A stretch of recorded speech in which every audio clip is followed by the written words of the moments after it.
s'agit maintenant de sauver les dents d'Eliott en rebouchant patiemment tous les trous, même si ça n'est pas toujours possible. Là, il y aura une dent qui va devoir être extraite, qui est infectée.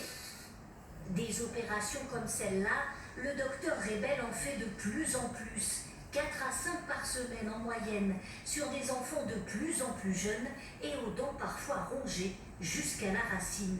Face à de tels tableaux cliniques, elle ne peut que s'interroger.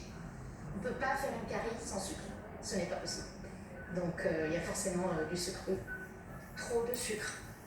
A priori. Le sucre dévastateur et pourtant, les enfants l'adorent. Accros de confiserie et de soda, ils en consomment beaucoup trop. Selon les autorités sanitaires, 75% des 4-7 ans ont un apport journalier excessif. Dommages dentaires, mais aussi parfois psychologiques.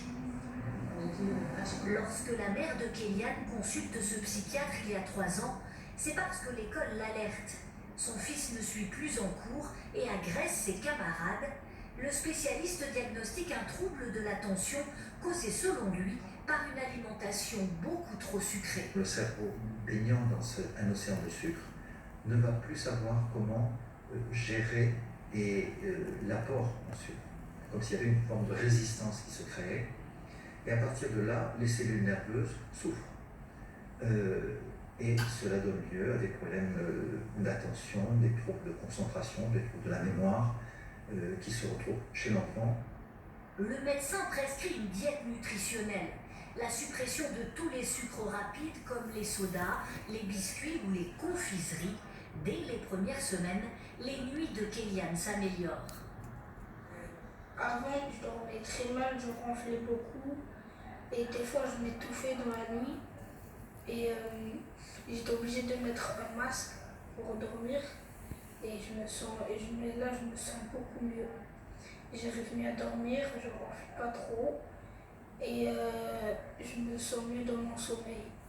L'enfant récupère mieux et du coup, peu à peu, la sérénité revient. Ça l'a rendu très très calme en fait.